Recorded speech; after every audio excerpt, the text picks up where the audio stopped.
Hello! Hello à toutes, hello à tous, j'espère que vous allez bien.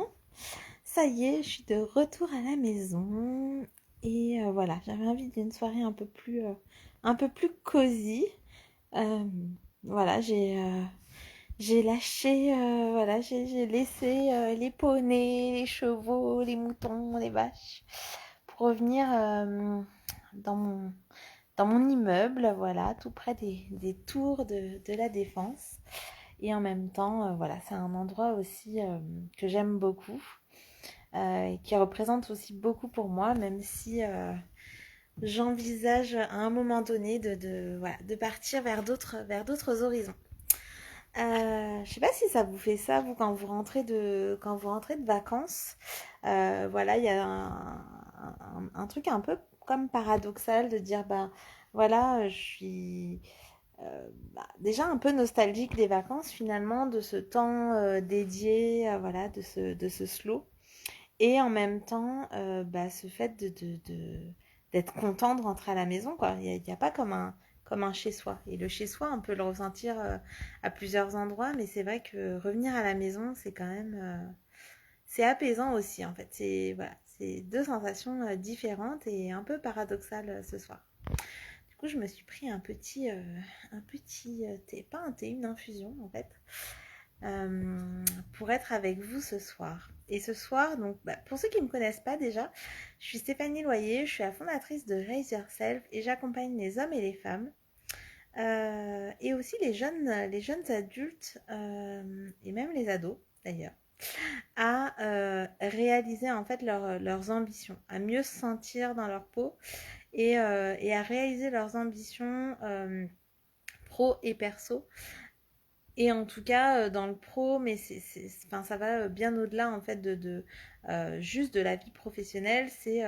Déjà, la vision de carrière, les ambitions qu'on peut avoir.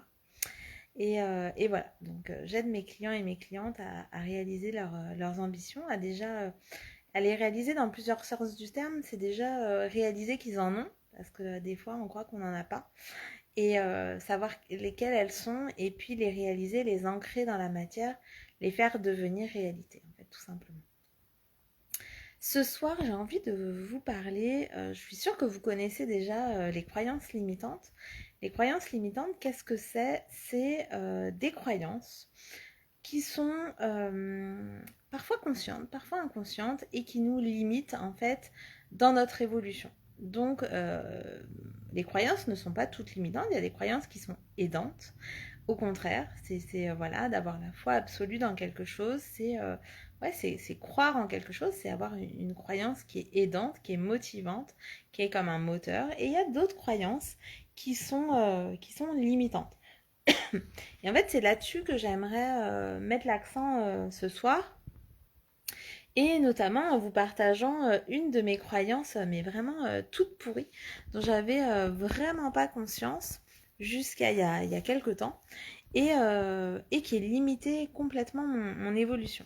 En fait, euh, moi j'ai vécu un drame assez tôt dans ma vie, pour ceux qui le savent pas. J'ai perdu mon papa quand j'avais 7 ans et demi. Et du coup, ben forcément, c'est un des piliers hein, de sa vie. Et puis à 7 ans et demi, on est en pleine, sans faire de la psychologie à deux balles, on est en pleine deep. Moi, je voulais me marier avec mon papa, c'était un peu ma vie. J'aimais beaucoup ma maman aussi, hein, et heureusement qu'elle était là. Et voilà, c'est un peu mon rock, ma mère. Mais en tout cas, voilà, donc j'ai vécu ce drame assez tôt. Et j'ai toujours entendu ma mère me dire, ah bah tu sais, de toute façon avec ton père on se disait qu'on était trop heureux. Et donc voilà, c'était pas possible d'être aussi heureux, et je les voyais heureux, hein. Moi, je les voyais danser ensemble le dimanche. Alors ils se voyaient pas beaucoup parce que mon papa était entrepreneur, il rentrait assez tard le soir. Mais toujours un mot pour venir me coucher, me border. Donc évidemment, c'est beaucoup ma mère qui s'est occupée de moi. et encore plus après, évidemment. Mais en tout cas, quand ils étaient ensemble, je les voyais toujours très heureux, très amoureux. Ils se sont rencontrés voilà, quand ils avaient 14 ans. Et ils se sont mariés très jeunes. Et puis voilà, ils ont vécu plein, plein de choses ensemble. Et en tout cas, voilà, donc j'ai souvent entendu ma mère me dire, tu sais, on se disait avec ton père qu'on était trop heureux et que limite c'était pas normal en fait, qu'il allait nous arriver un truc. Et, euh, et bah, finalement, oui, oui, mon papa est décédé assez jeune.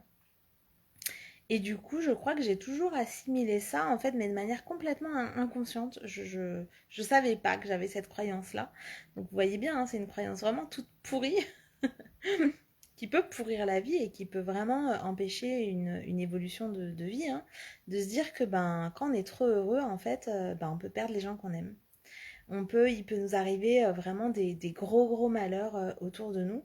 Et du coup, je crois que inconsciemment, j'ai toujours tout fait pour ne pas être trop heureuse. C'est complètement con, hein, vous allez me dire.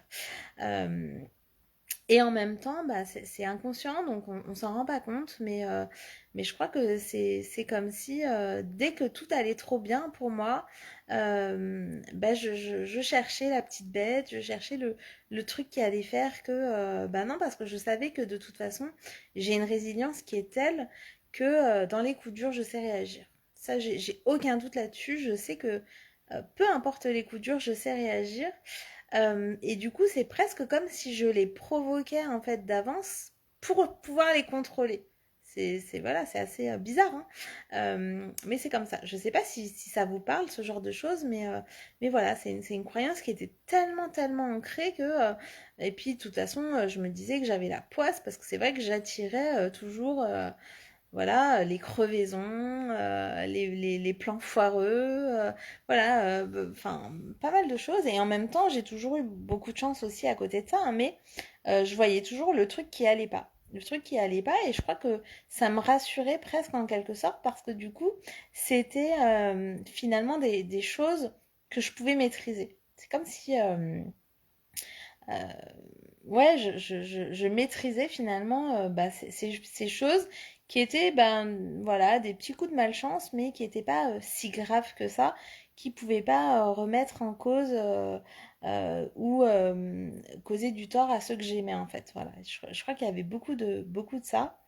Et, euh, et du coup, ben, inconsciemment, c'est ça. Dès que j'étais un peu trop bien, bah, c'est comme si je cherchais vraiment cette petite bête ou je cherchais à rendre les choses un petit peu moins bien au cas où bah, des gens autour de moi meurent en fait, tout simplement.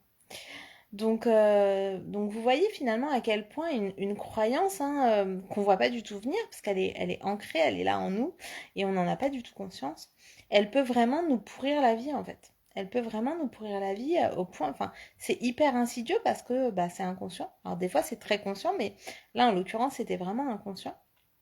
Et du coup, bah voilà, et je le dis encore hein, des fois hein, en disant, mais en fait, là, on est trop bien, quoi. Qu'est-ce qui se passe? Qu'est-ce qui se passe? C'est pas normal. Il va se passer quelque chose, voilà. Et, euh, et en fait, ben non, ça n'a rien à voir. Ça n'a rien à voir. Enfin, on a le droit d'être heureux et c'est pas parce que il s'est passé ça une fois dans ma vie que ça va se. Qu'est-ce que tu fais? Il y a mon mari qui se met à quatre pattes dans la chambre. Ah là là là. Bon. Et donc, ah, je le kiffe pour ces moments-là.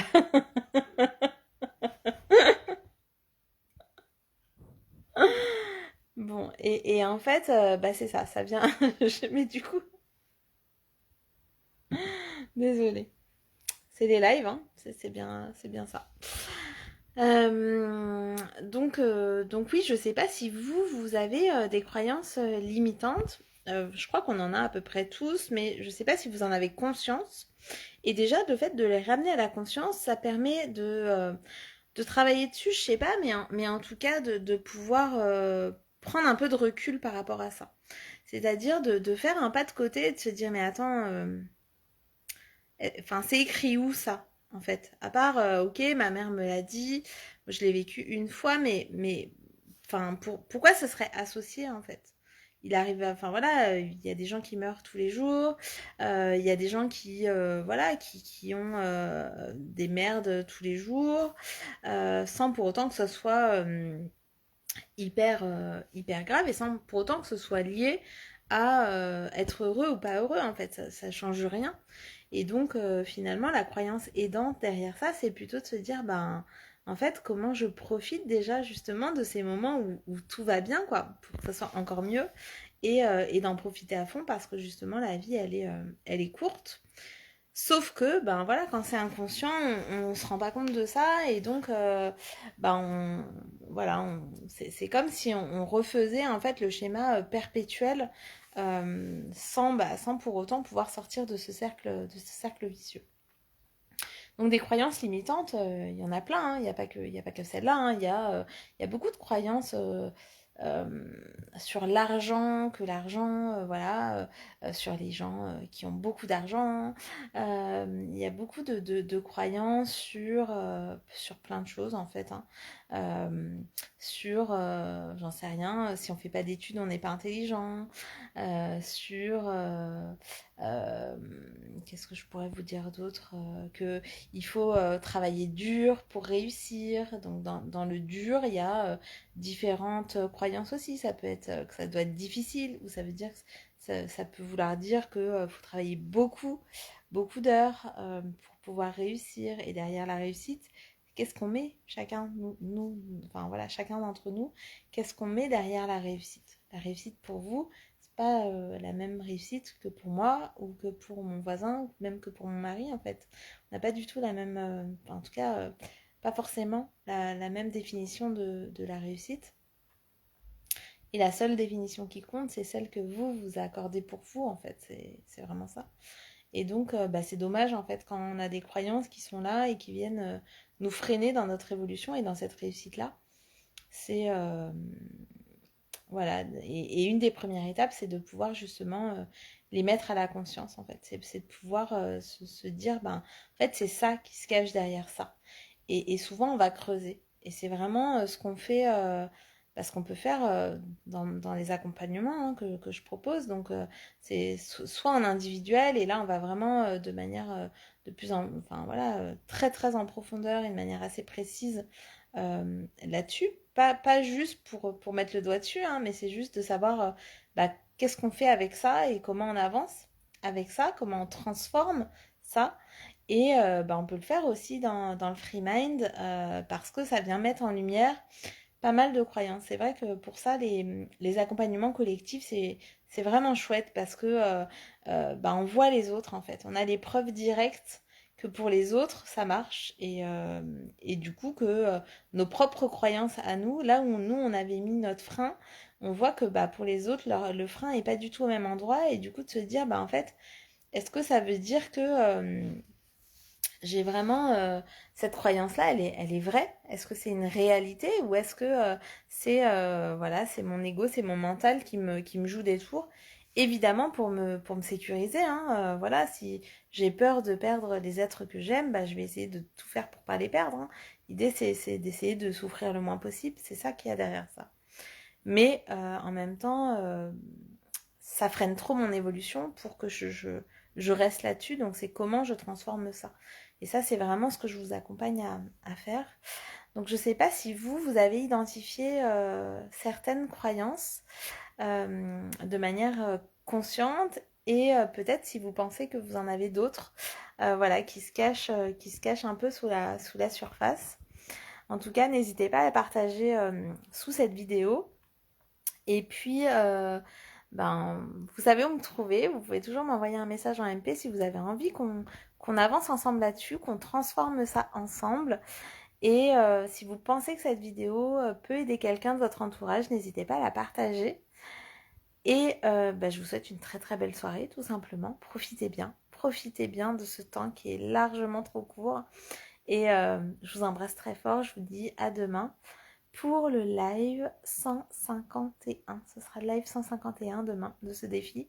365 jours de live. Je vous embrasse très très fort. À demain.